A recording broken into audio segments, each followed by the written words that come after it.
is CFM Stereo Talk. But we as analysts, we have a tendency that when we are discussing about the ZIFA issues, we have a tendency of viewing ZIFA as if it operates from the moon. And outside the Zimbabwean economy, we are aware of how our economy is operating. These demands were just unrealistic. The talk that gets you talking, Mondays to Thursdays between 6 p.m. and 9 p.m.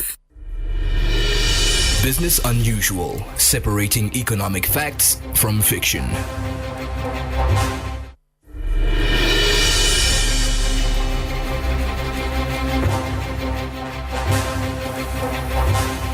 Good evening, I'm Andy Hodges, and welcome to another edition of Business Unusual. Business Unusual, a show which talks everything business, finance, and economics. Today I'm very excited because we have two of, I assume, the top 4 administrators. We have 2 of them in the studio today. And I'm pleased to welcome Mr. Kenny Ndebele. He is the CEO of the Castle Premier League. Welcome, Kenny. Thank you, Andy. Good evening. The current Zimbabwe Rugby president, Jani. Welcome, Aaron. Thank you, Andy. Well, today, of course, as you know, sport is worth billions of dollars worldwide. And today we want to talk about sport as a business. Obviously, we'll cover lots of other topics which our listeners are wanting you to answer their questions for. So we're going to jump straight in. Kenny, one thing that I think has concerned a lot of football lovers is the certification of stadiums and their fitness for playing in the Premier League. In fact, reports are that only the National Sports Stadium, Rufaro, Barber Fields, Luveve, Gibbo, Baobab, and Mandava appear to be able to host Premier League games. Now, that's a hell of a decrease from what we had before, where there were stadiums all around the country and clubs could play in their hometowns. What's going on with that? Maybe the PSL could tell us. You'll appreciate that previously we had a grounds committee of the National Association doing the inspections of stadia before the start of each and every season. But now we have guidelines that have been that was put by FIFA under the club licensing regulations. In terms of those regulations, the association has to appoint a body that is responsible for inspection and certification of stadia. Not only the stadia, it goes beyond the stadia, the facilities for the clubs, the manpower that is employed to run each and every club, audited financial statements for the clubs. But of course now we're talking about the stadia. It's part of the club licensing requirements that have been set. Teams that participate in the continental tournaments are expected to be certified by the National Association, and the venues are part of that certification process. Yeah, but I mean that begs the question then, who's responsible for this? Because if they are stadium that are just not fit, Maglas, Sakuva, Ascot, Yamunga, for example, I mean, who's responsible for getting them up to standard? Because it appears as if we have a catch-22. The Premier League is saying we want to play in the stadium, but the fact is that the licensing people, the first instant body, are saying that you can't play in them due to various reasons. Who's responsible for this? The owners of the stadia are responsible for the maintenance of the facilities, because the principle behind this inspection is to provide a safe and secure environment for players, officials, and fans. So we wrote to clubs in 2015 encouraging them to enter into written lease agreements for the use of these venues. So the responsibility is between the landlord and the tenant. The landlord being the owner of the stadia, in the case of some it's local authorities or private owners, and then the tenant is the club. But you represent the club, so surely your role there would be to facilitate or to help them do this. I can't believe you can leave everything to clubs. Yes, we have done a lot of engagements. Last month we were in Gweru, not for the first time, but for the third time, to meet the local authority and discuss how they can attend to the venues. Okay, all right. Now, Aaron, I understand the press have said there's a new sheriff in town. I think you were elected in end of last year. And let me give you a little bit of history on Aaron. Former Zimbabwe Sables wing. Yeah, I'm told that no one could catch you on your day. That's correct. Yeah, started playing rugby only in Form 1 and had some incredible teammates at Milton, not mistaken, including Brandon Dawson, Tendai Tavuma, Ian Noble. Also played 30 times for the Sables and, of course, won 7 successive National League championships with Old Mintonians. So you have an extensive career in rugby. Now, back to the issue that Kenny was talking about stadiums. I'm sure the issue of stadia also affects rugby.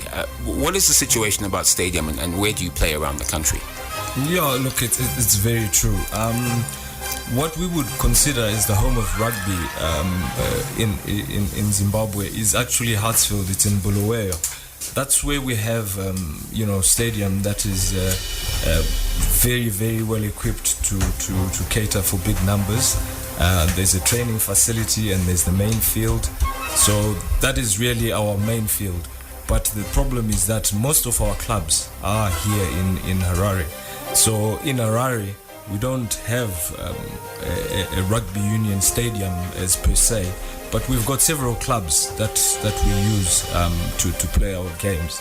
And obviously you can imagine that, with the state of the economy as it was very difficult to try and maintain all these stadia around the country. Right. I mean, when you took over the role as ZRU president, I mean, it came with a clear mission, and that was to make the union operationally sound again. I believe this was the manifesto or what was believed. I mean, Sables have dropped from being one of the best of Africa's teams to also runs in the last sort of year or so. What do you mean by operationally sound again?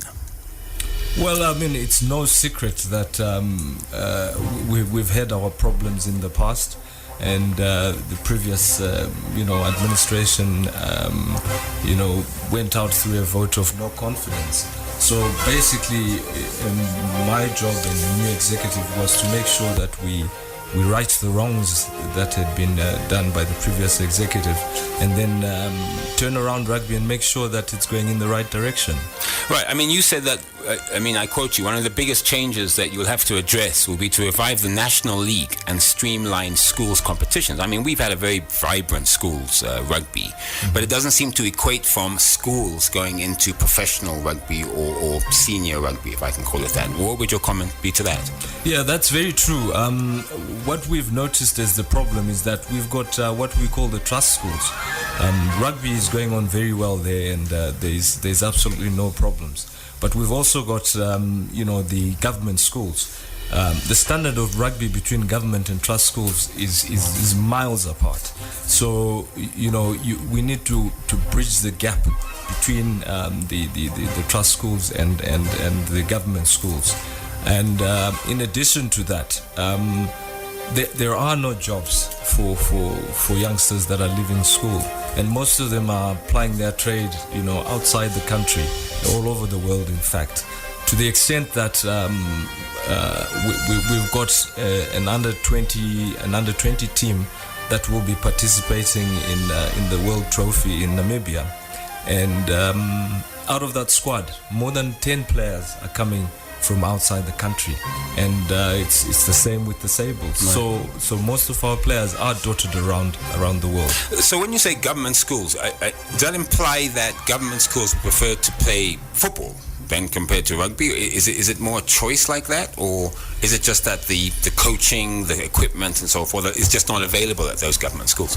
No, it's a question of resources. So I'll give you an example. The typical structure in a trust school is that you've got a director of sports, and from a director of sports you've got a coach, you've got an assistant coach, and all these are people that are generally not part of the staff complement in that school. But when you go to government schools, we are using the staff that is in the school, so they are not experts as per se. So our job as Zimbabwe Rugby Union now is to upskill the staff in those government schools, so that they get to the same level as those that are in the trust school. I mean, if you think about it, if you look at football, for example, Kenny, you have this conveyor belt of kids coming out of schools. They've been playing football since they were kids, and you do get a nice pool. And I think that is great for football, but I think rugby, we're starting to have a little bit of a problem with that, in the sense that, are you getting that kind of talent coming through? Yeah, but perhaps football, I mean, with the rugby is the same. There isn't proper structures in terms of development. Maybe we may say we're seeing more from schools. It's because football is a popular sport. The fact that it's played like once, like second term only, and that's the end. So really, football is not really benefiting from the schools. They still need to capacitate the coaches like we are doing in rugby. I see. So it's down to developmental programs. Yes. I mean, the access of programs. Yeah. Yeah, but even as football, I mean, you would concede that even the clubs in the Premier Soccer League, they seem to have sort of left development football behind. Yeah. I remember the days where you would have reserve teams playing, you'd have under 10s, under 15s of different clubs playing at different levels in different leagues in the country. That seems to have disappeared. It has disappeared. These club licensing requirements now, it's clear each and every club in the top league must have a youth development program and a minimum of 2 youth teams to participate, but that also needs to be structured with the provinces and regions, because we can't have like a league, a national league of juniors. There's teams from, I mean, players coming from teams from the PSL. Right, but yeah, I understand that, but you know, you keep on talking about this club licensing checklist. Okay, maybe you could explain that more. Can you just, what are the main highlights of this club licensing checklist? Well, the objectives are to improve the level of professionalism and create the football clubs to have a basis, to be run like business units, to have one of the conditions that a club in the Premier League must have an office, and that office must be staffed by properly qualified people, especially your general manager, your finance officer, your security officer, your media person, and then you must then provide that youth development program. At the end of each and every year, for a club to get a license the next season, they must also provide audited financial statements. Right. So it's really an attempt to make clubs realize that they are business units. So I think this is the point. I mean, I think everything we're talking about now, it may sound roundabout, but actually it's all about business. I mean, if you look at the soccer level, Aaron, in terms of development, what about your clubs in the rugby, in the National League, for example? Do they have development programs as well? Do they have juniors? Are they affiliated to any schools they can help? Or how does it work? Well, that's how traditionally how it's always worked. So what happens is that the clubs, they have a twinning arrangement with the schools, with the feeder schools, and that's where they get all their players coming from. But more exciting these past couple of years is the development of academies. So we now have places, Mbari Academy, Mfakose, where communities, clubs are coming through in communities as academies. And that's a new and very welcome development. Oh, that very much is. And kids can actually join these academies. They can contact the Zimbabwe Rugby Union and get into the academy and get details of these academies. Yes, we can certainly place them. Once we see exactly which area they're playing in, we will point them to the right, to the closest club that is available. Okay. Now, Aaron, you have another problem. I mean, I understand that the World Rugby has cut its grant from $90,000. Is that correct? That's correct, yeah. And basically they said that ZRU was a risky investment. Yes. That's a strong comment. Maybe you could expand. Well, it is a very strong comment, and I believe justified as well, because what happened was previously the grant that was allocated to Zimbabwe was not seen to have been used in the manner in which it was supposed to have been used, and that was basically the basis of cutting the grant. But the positive news coming out of that is that World Rugby have given us a pathway to returning to the same level, if not better, of the grant. So there is a pathway, right. And we've been given that roadmap, and it's now the onus is on is on us as the new executive to make sure that we get back to that level or better. But this takes us to the next point. I mean, you've got under 18s, right? You have under 20s. You've got the cheetahs, young cheetahs. You've got the sables, correct? $90,000. I mean, what is that for? Is that just really meant for running of the office? Because, I mean, one of the things they said about it being a risky investment was due to lack of corporate governance at ZRU. And what have you done about that? Well, I mean, I'm sure you've been seeing in the press in terms of what we've done. So the first thing that we did was to reduce headcount in terms of managing the costs now. But in terms of corporate governance, we've now established what I call committees, which were authorized by the board in order to ensure that there are checks and balances in everything that is done, at the union. For example, we have an audit and finance committee. We have a technical committee that does the allocation of technical resources and so on and so. So the power is not now centered, in the executive. It is now spread throughout using the committees. And that's critical. I mean, we don't want a personality rule, do we? I mean, we want that you come in there, you set up the right structures, you put the right organization in place, and it should run. 100%. That's exactly what we have done when we came through, and we hope that by the time that our term is finished, there's institutional memory, there's administrators that are coming through the pipeline, and that would have gone a long way towards addressing most of the problems that have been highlighted. All right, brilliant. Kenny, there's something that our listeners have been bombarding us with, and it's about the PSL fixtures for the coming season. Yeah. Of course, there's two questions. One is, why are we waiting just a week before the season starts to actually have fixtures? And two, the explanation about the withdrawal of How Mine from the Premiership and replacing with Harare City doesn't seem to hold water with a lot of the listeners. Maybe you can explain your reasoning of, one, the delay of the fixtures, and two, why How Mine pulling out actually would have affected it so much. Okay. Well, it's interrelated. The reason why we couldn't release fixtures is there was uncertainty over the number of teams that were going to participate in the 2018 league. There was, of course, speculation that there were 2-3 clubs that were not going to affiliate this year. Oh, hang on. Not just How Mine was saying they may not play. Yes, there were other clubs, yes. This was not official, but talking to the club officials. Well, it's now official. Yeah, it's official. So, in fact, we got to know about the How Mine situation some weeks ago.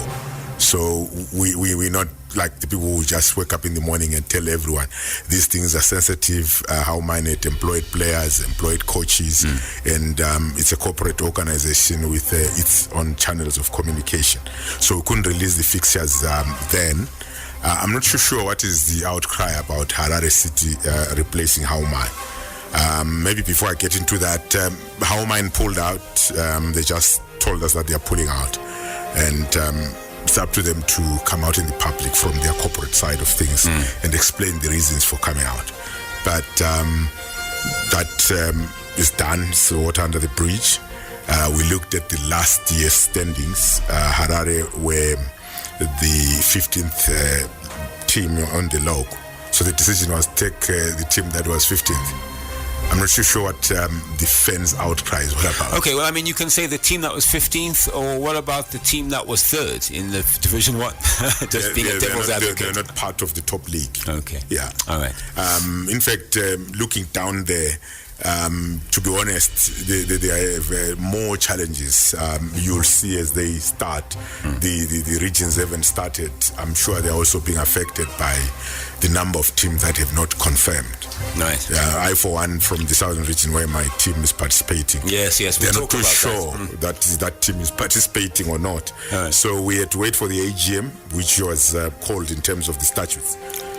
Then at the AGM, we got assurances from all the 17 clubs that they'll be taking part. Okay, well, that's good news. I mean, I think I've had my fill of the English Premier League. I can't wait for the National For Premier League. League, you don't get games abandoned in 48th minutes.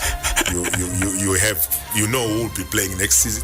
So for us, it's a challenge. Big challenge, yeah. Well, yeah. I mean, I think that takes us to our next point for both of you, which is about sponsorship, because it appears that football is becoming like a more sponsor of companies. So you've got Platinum, Ingezi, and so forth, where the companies are actually sponsoring, and I'm sure in rugby that may be the same. But that's challenges to both of you in the sense that as the body that runs your various sporting disciplines, you would want to attract as much sponsorship as possible. And I believe that you both have different issues and different problems about that. Maybe, Aaron, you could talk about the sponsorship in rugby. Okay. Talking about this year, we've been very fortunate that there seems to be a lot of excitement, in the country, a lot of excitement in terms of rugby, and we are riding on that. So the initial indications are very, very, very, very, very exciting. I'll give you an example. We have the under 20 side, which I was talking about, which is going to Namibia.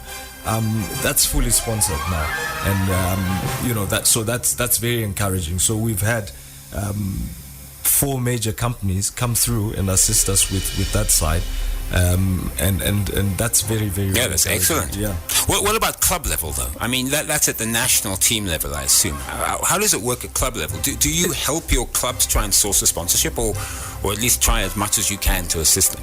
Well, you see, the gap that is there is a gap of administrators. It's the skills that are actually required in order to access the sponsorship, and this is a problem that we have now identified as the rugby union.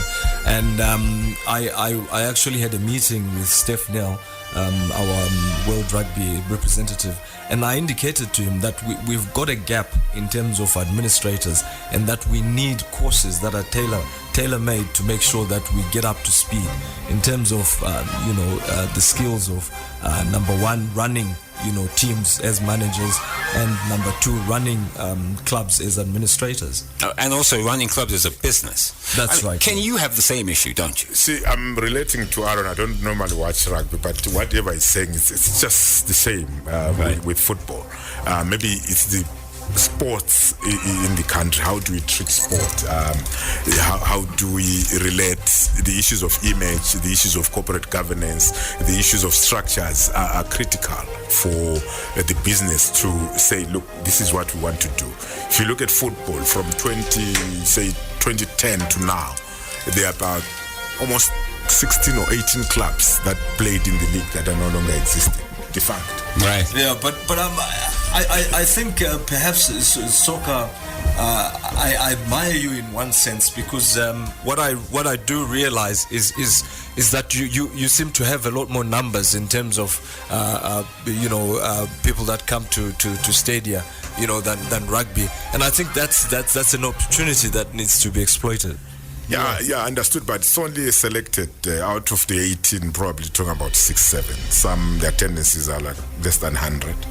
But isn't that, of course, a challenge? I mean, the fact is that you want to get more people coming out. And I mean, Kenny, in your case, and you know that I have been a big advocate of this, is violence at football games. And I mean, football is a family sport. You want to take your wife, your children. Image, and we need to talk about it. We need to address it. Right. We also need the media to play a role, because critical when you've got it, in some instances, polarized media, it becomes difficult. You read a story and you realize, no, this somebody's taking this other side. So the image is critical. So violence, yes, big problem. We look at all our reports, violence. We've got a workshop next week, Thursday, Friday, club licensing, security issues. That's why we're saying each and every club must employ a security officer, a communications person, because security officer without a communications person be difficult. But our sport has historically been like any person who's a leader wants to do everything, run with it. I'm not sure whether it's the same with rugby. It's all about being there and doing it yourself. This corporate governance is a language that people think it's for business, other businesses, not sport. No, it's critical for sport. Anyway, we'll take a break now and join us after the break with my guest Kenny Ndebele from Castle Lager Premier League CEO, and Aaron Jani, who is the president of Zimbabwe Rugby Union, and we're going to continue talking about the violence in sport. Thank you.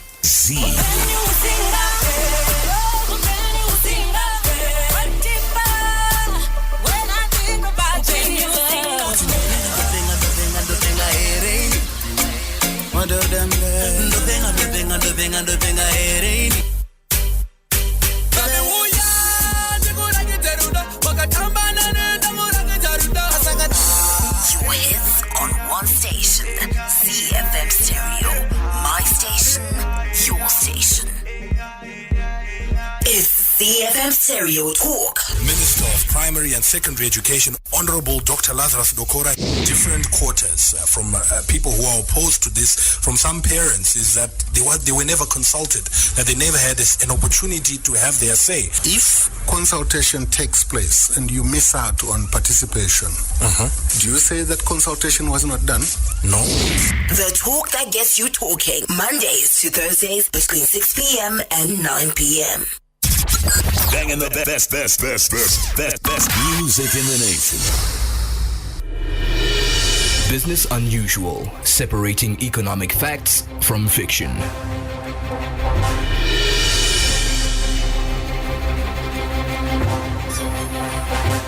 Well, welcome back to Business Unusual. As I said, this is your show, so please feel free to send us your feedback via our social media platforms, WhatsApp 073-116-8045, and Twitter and Facebook. Kenny, you've been quoted as saying, the issue of violence is a huge concern. It needs more than the clubs, more than the league. It is a societal problem. Now, what does that mean? It means that we need every member of society to condemn violence. I confirm, we admit there's violence, and you are not facing that violence only in football. You're seeing it in the communities.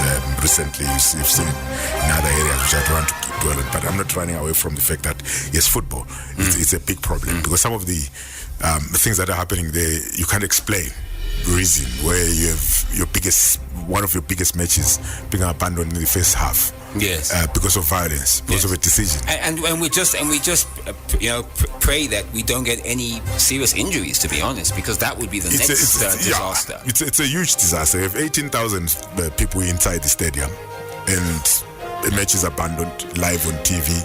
Yeah, but what are you doing though? I mean, you've got here smuggling of alcohol, yes? You've got other drugs that are available in the market now that people are using. That becomes a bigger problem, because you don't even know what type of drug and how to deal with those situations. So do you have the right security there? And do you have the right laws? For example, overseas, or like if I say the EPL, they have video evidence of fans. They ban them. They have clubs playing in empty stadia, etc. What are you doing to stop violence? Because your all question the is of talking, it doesn't make sense. Question is, do we have the right security? Definitely no. We are working on that. But this is why we're insisting on security officers being mandatory, so that they can engage the police. The police also have got limited sort of ways of dealing with crowd trouble. Do we have the right laws, as you're asking? No. Oh, so the police haven't got the legal rights? They can arrest somebody, pays $10, that's it. You see that person again at the stadium. Right. We may not even have the right resources in terms of financial resources to ensure that we have adequate police. Each time before a match, about pre-match meetings, the police will bring 200. The club says, no, we can't afford that. Can we negotiate and bring 100? It's an issue. But the problem is, though, however, that, whether you have 1,000 people at the game or you have 18,000 people at the game, security is paramount, and the police have to be there in the right numbers to make sure that they can control the crowd. Violence can break out at any time. Yes, but what I'm saying is, do we have the right approach to it? Admittedly, no. Okay. But it's something that we need to talk about as we're talking about it now. Right. No matter how many police you bring, if you then have 30% of these people who are saying they are high on drugs, whatever. Hooligans, basically. Yeah, hooligans. They just call them what they are. This is what I'm saying now. It's a community effort. Right. Neighbors fighting and stabbing each other. You read about that in the media. But it's not happening in the community they live in. It's only happening in football. So there's a lot of work that we need to do. You're right, though, because, Aaron, I mean, I go to the Rugby Sevens in Hong Kong. And, of course, I'm one of the few Zimbabweans there supporting our team when they come. And everyone sits together.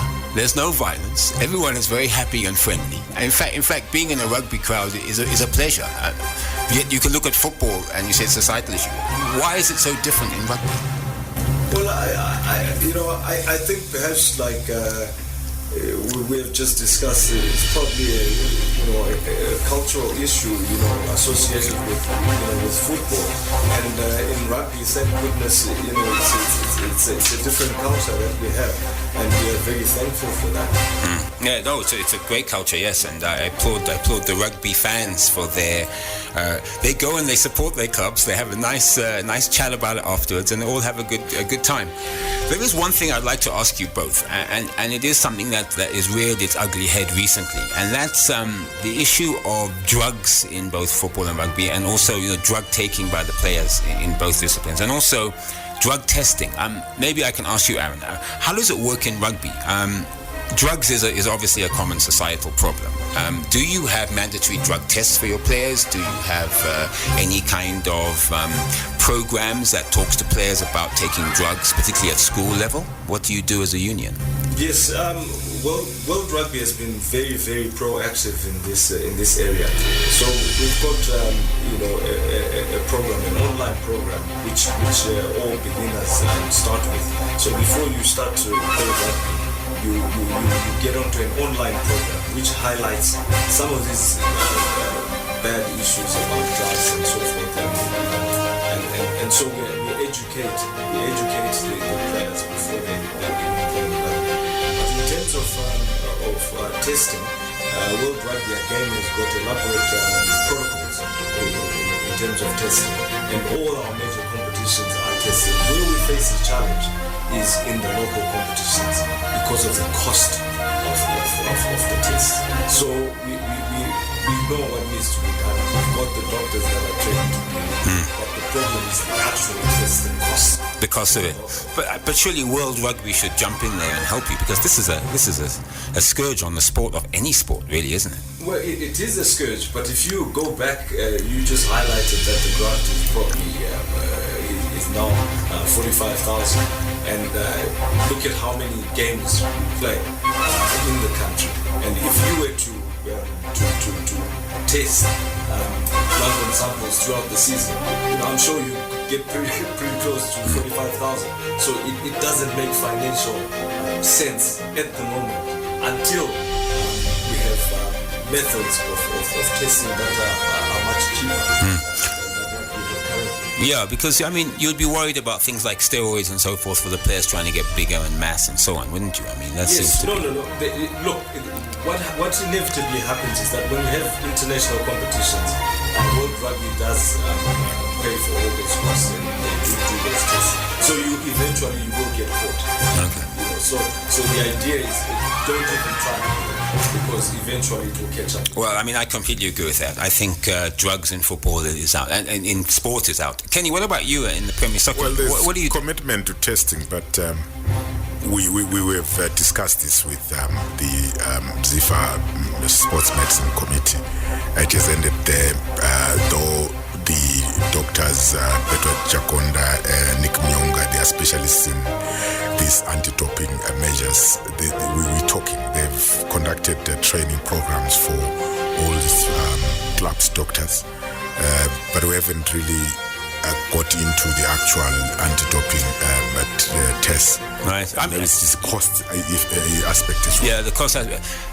This is critical, isn't it? I mean, this is not something that we can discuss and then just hope it comes up again at some point in the future. I mean, surely the onus is on both of you to try and push for a clean game, clean sports, and therefore the business of saying, well, we've discussed it with the ZIFA and nothing is happening, I think doesn't really cut water. I mean, surely you should be screaming from the...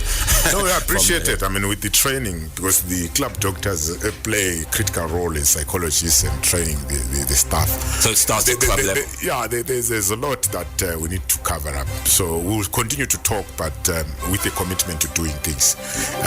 Resources permitting, nothing but wrong with even it. at club level, I think it's even too late. We need to catch them young. We have a program, a tag program, where kids start playing rugby very, very young, and that's when we need to try and get them to understand that drugs are bad, drugs are not good for anything, let alone the sports. No, 100%. And we can't leave that to sporting organizations only. It's commitment, because the type of drug that is coming into the country, obviously, as the medicine control boards, they're also failing to control that. It's another generation. Well, I think I would just ask that both of you, as you have been doing, keep on top of this, because it's a critical issue. Yeah, Kenny, we're going to talk about broadcasting rights now. By all accounts, SuperSport came up with a program for us, and they were showing our games on television, and that's fallen away. Maybe you could give us where you are now. Where do we stand with broadcasting rights? Because there's a huge amount of money in broadcasting. Yeah, we did advertise and we had tenders, so we are negotiating with the tenders. So, but can I get assurance that Zimbabweans will be able to see Premier League football on television? No, I can't give that assurance. You can't give us that assurance. Yeah, because we're still negotiating. Okay, well, that's fair enough. And what about you, Aaron? I mean, when are we going to see Zimbabwe rugby on television, as much as we would hope we could see it? I mean, you're one of the top 3 disciplines in the country. Is there any plans for at least showing more regular Zimbabwe games, or even our national teams that are playing away? Yes, actually there is. There's been a lot of exciting developments. Kwese, number one, we've partnered up with Kwese, and in fact we've got a tournament that is due this month, the 24th and 25th as it falls, and that will be streamed live with our partnership with Kwese, and Rugby Africa has also gone into partnership with Kwese, and the international games this year will be streamed on television. Oh, excellent. I hope you let us know when, and the public would like to know when, because I think that it's important that as much as I am a football man, I think at heart, I also love rugby, and I like to watch our Zimbabwe national teams do well in all sporting disciplines, to be honest. And the more I can see it, I'm sure it will attract more sponsorship, more fans coming to the stadia and so forth. I think that will be critical. Now, you did something very exciting. I mean, it excited me. I mean, you hired Peter de Villiers. Now, that is incredible coup. I mean, he is a top-class rugby coach. Congratulations. Tell me about that. Thank you very much. Well, look, I mean, coaches don't come any better. He does have an exceptional record, and he's an exceptional individual. I've spent a lot of time with him, and I'm so excited that we managed to get him to come to Zimbabwe. Yes, it was a lot of back and forth, a lot of negotiations with Peter, but eventually we managed to get him to sign on the dotted line. And you get sponsorship for his needs, his salary and so forth? How does it work? Well, exactly. That is, that's the only way we can do it, with the constraints that we have in terms of the grant. All our activities are sponsored, and it's all corporate to our assistance in that regard. And let me not forget to mention that Brendan Dawson is his assistant, and I mean, he's one of the most successful Air Sables coaches. I mean, he ran the team there from 2007 to 2015, so he's got some good backup there as well. Yes, definitely. I had the good fortune of playing. We played together at school with Brendan, and we also played club rugby together. And I know him very well. There's no man who's as passionate as Brendan Dawson is about rugby. So it's very exciting to have that combination. Oh yes, very much so. I agree with you there. Kenny, 25 years old. I mean, I know me and you aren't, but the Premier Soccer League is, yeah? Yes. So congratulations on that. Thank you. But one thing I found quite fascinating was the fact that you hadn't really documented the 25 years, and you only realized it and had to sort of go backwards and say, we need to document what we've done in the Premier League so we can actually keep records of this. Like I said, every time you have a football man in the office, when he walks out with all the files.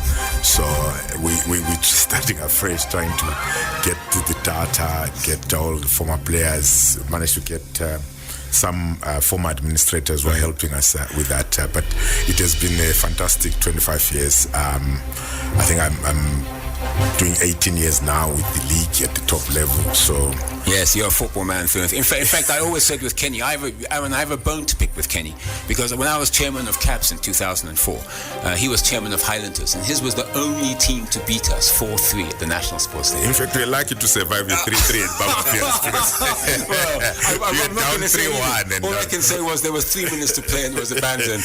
But anyway, that will always be me and Kenny's problem with each other. Of course, we removed some people from office together. Yeah, that is true. We did do that. I'd like to just know a bit more about Sevens rugby, because all around the world, Sevens rugby has become sort of the standard particularly for fans to come in. It's quick, it's exciting, it's smaller than the 15-a-side game, and of course the Zimbabwe Cheetahs have done very well in certain tournaments. Maybe you could explain to us what is the program for the Zimbabwe Cheetahs and also the young Cheetahs. Yes, okay. We've got a very exciting program. They've got actually the Cheetahs have got a game. They're participating in the tournament in the Vic Falls that we have this month, and they will also be going to Hong Kong. And all this is in preparation for the World Cup. And I've had a lot of guys approach me and say, should Zimbabwe be playing 15 men's rugby? Should they be playing, should they stop 15 and concentrate on... I see, in the sense, put your resources into sevens rather than 15. Yeah. And it's a very difficult one. Personally, I'm a 15 man. I enjoy the 15s a great deal, and I also love the sevens. But I think that we need to do both, because it caters for different people in the market. And the different skill sets, aren't they? I mean, I've seen, and sevens rugby players normally graduate into the senior team, do they not? Yes. Unfortunately, or fortunately, I don't know which is which. We have not specialized in Zimbabwe, but this is where we are now trying to go to, where we are saying we want to establish the different tournaments, and make sure that those who like sevens actually can have a path into sevens and concentrate and focus on sevens. And those who want to do 15s can do 15s and focus and concentrate on 15s. Because there was some criticism, given by some listeners concerning the size of the players, which is an interesting one. I mean, I've seen the South African team, I've seen the All Blacks and the Australian team, and these are monsters. I mean, these guys are huge. And then I compare them next to ours, and we don't seem to be as large. Is that a problem? Is that an issue? Well, it hasn't been an issue. I mean, if you recall, the last time we went to the World Cup in 1991, and it was Zimbabweans who went there, and it's still the same sizes. So I don't think that's the size is an issue, because tactically, if you have a good coach, they will be able to come up with strategies that can counter the issue of size. And traditionally, we've been known to play a very fast-paced game and use our speed, as opposed to the heavier counterparts like South Africa and so forth. Which is great for sevens rugby as well, isn't it? It's absolutely great, and perhaps it also explains why we've done so well at sevens. Kenny, we've just spoken about your 25 years, and looking back over the 25 years, and if I recall, if I just even go back to the early 2000s, we talked about stadium. There were more stadium available then. There was more junior development football going on then amongst all the clubs. Yeah. So if you look back at these 25 years and compare any period of that to now, do you think that the standard of Zimbabwe football is falling? Is it getting worse? What do you think about the standard of football at the moment in the country? Well, for everything that we have in life, and nostalgia, Okay. So you're saying it's nostalgia. It isn't the truth. I'm not too sure because I can say the same thing to my son to say, look, during our time, school was better, but they announced the internet and so forth. So even your EPL, you still be talking about it. So I wouldn't say. I'm with you. Maybe the changes in techniques, technology, and so forth. Yeah, because things have changed. I mean, even in rugby, diet, training, psychology. I remember back in the day, there was nothing like psychologists talking to you as a player. Diet, you just ate your sadza and off you went to play, to play the game. But things have changed dramatically. Is that the same in rugby? Yes, it's definitely the same. I think now we know a lot more about the body than what we used to know, and so it's become critical now to have all these skills of strength and conditioning, dietary requirements, and so forth. So it's very, very, very technical these days. Yeah, definitely. Aaron, I just wanted to touch a bit on the program that's going forward for the Zimbabwe Rugby Union. I understand the young cheetahs would be under 18 sevens rugby team preparations for the 2018 Buenos Aires Youth Olympic Games. Yes. Is that correct? That's correct. Then on top of that, you've got them participating in the Capricorn Group 7s. That's right, yes. Wow, okay. And then they participate in the second edition of the African Youth Games in Algiers from July. That's right, yes.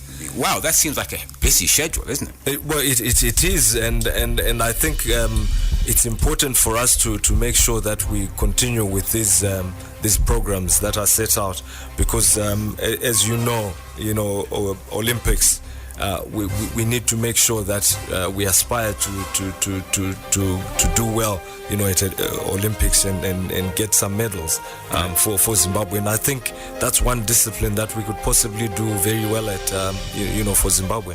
Got you. Okay, Kenny. There seems to be a belief or thought that the relationship between the Premier Soccer League and ZIFA is stormy at best. Yet really. It's vital that you work together so that sponsorship comes in and football is run properly. Have you got any comments about that relationship? Well, our relationship is cordial. That is of the mother body and its affiliate. Obviously, we may compete in the same market for corporate sponsorship, but we work together on a day-to-day basis. And you work well together.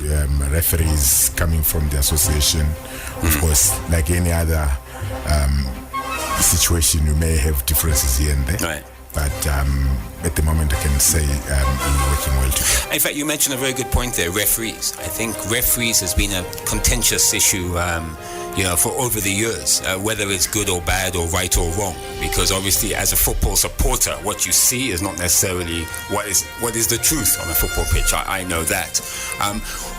But what are you doing about ensuring that the professionalism of the referees in the games is of the highest standard? Well, it starts from the FIFA programs of training and then the National Association. For us, we just are the consumers, but ordinarily one would think that there has to be a lot of training. Some countries like Uganda, Tanzania, they are starting training of referees at an early age.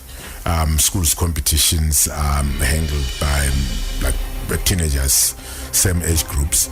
So by the time kid finishes school, he then takes referee as a profession. So perhaps that's one direction that we may also. But that's a long term. I mean, here we're talking about this season. It sounds long term, but some countries started this way back in 2012. So they may say it's long term then, but it must start. Okay, yes. I'm with you. There is one thing which I think both of you could answer me, and it's something that concerns me a lot, is the welfare of previous or even existing players. I went to a good Caps United player's funeral recently, and I was just heartbroken at the fact that the player was destitute. You didn't know what happened after he died, what happened to his family. Are there any plans to either get the players who are playing now to at least start putting money away into some form of insurance policy or retirement fund, and any plan to look after old players so that we get something so that they're not left destitute after they played the game?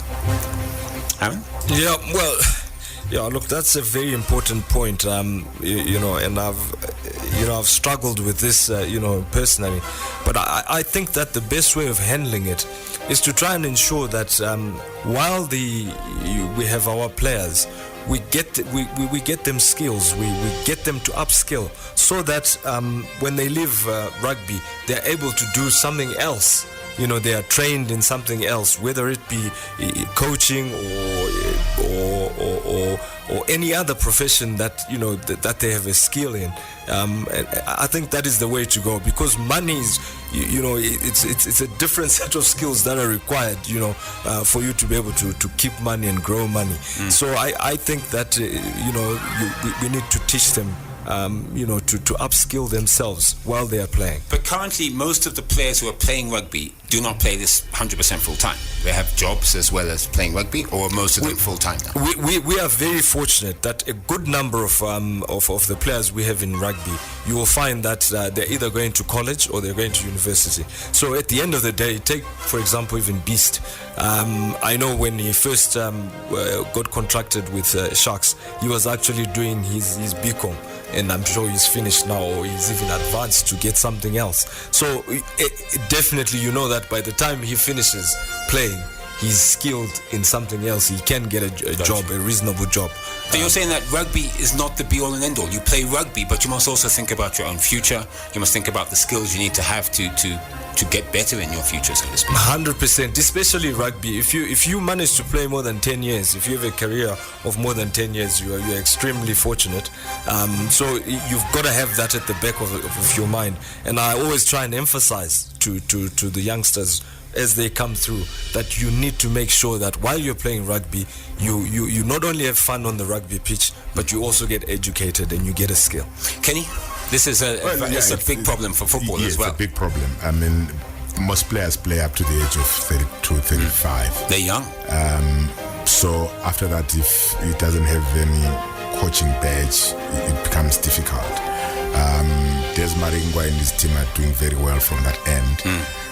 But for players coming from corporates, they are absorbed. But from the community clubs, there is really need to look at the welfare. Yeah, so it makes sense, for example, to have some, insurance or some sort of policy that players can contribute their wages to, or their bonuses or whatever, to look after their future. It just seems to make sense, because all these destitute players who are fantastic soccer players and our heroes in the past, and they're really struggling now. Yeah, even the clubs at the moment will be struggling to really look after the current players, as we have read about players not getting their salaries and bonuses. I appreciate there's need to look at the welfare, but it's really...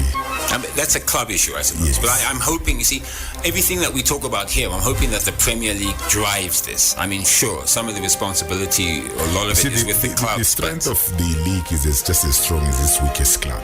So if at club level there isn't much really in terms of capacity, the league is an association of the same people. Yes, there are competitions to run in other programs, but we need to strengthen the club base first. Okay.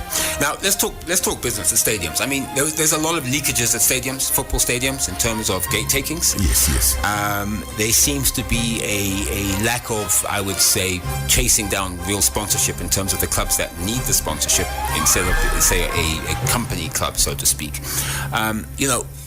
What are you doing about this? I mean, in South Africa, you have electronic ticketing, you have season tickets, you've got etc. Is the PLSO working on any plan we are. enhances? I mean, we had a tender to get people to provide us with the service. South Africa is basically CompuTicket. We have come to us to say no. They are distributing through their chain stores in South Africa, so they can't assist. There's the issue of connectivity at match venues. So we're talking to the owners to ensure that there is internet connectivity. Because that's also been a problem for your EcoCash payments for fans coming in. But that one has been attended. Oh, it's been attended to now. So this season, in terms of the booster side, that one is being. So this season, you'll be able to pay. EcoCash will be able to pay electronic form when you get to the stadium. There will be no more problems around that. I mean, we have engaged the service providers. Okay. We're trying to get service providers to provide a faster network in terms of internet for verification of the tickets and so forth. Okay, all right. Aaron, just a last question. Where do people go to watch rugby? Where do they get the information about playing matches? I think that we talk about sport as a business. We talk about billions of dollars, but the only way to get that is to get fans in the door, to get people interested in playing the game at the school level, at senior level. Where do people find out this information from? All right, well, that's one of the issues that we're also sorting out as a union. What we've had is social media has been used, but the problem is that we've had different accounts being used for Zimbabwe Rugby Union. So in other words, you've got 3, 4, 5 accounts, and there's people who open this account and that account. So what we are trying to do now is to clean up the accounts, so that we've got one account which is well managed and well administered by the union to give out information on a regular basis. And this will be happening soon. This will be happening soon, definitely. Yeah. Listeners, unfortunately, we've come to the end of our program. As you can imagine, we could speak for hours and hours about the sports and the two gentlemen here. First, I'd like to thank my guest today, Kenny Ndebele, who is the CEO of the Castle Lager Premier Soccer League. Thank you for coming on, Kenny. Thank you. And I won't forget the 4-3 loss to you in 2004. And of course, Jani, who's the Zimbabwe Rugby president, who seems to be doing good things at the moment. So keep up the good work. Thank you for coming on the show. Thank you, Andy. Well, that's it, listeners, for today. Business Unusual, the show that talks all things business. And today I end on a quote by our current Zimbabwe Rugby coach, Peter de Villiers. He said, "We can't control winning or losing, and I won't promise you that we will win every game, but I can promise we will be prepared. I'm also excited about the changes in this country, and I believe that through sport we can unite people. I didn't come here as the savior of Zimbabwe rugby, but only to lead you. Something to think about. Good night and be safe." Business Unusual, separating economic facts from fiction.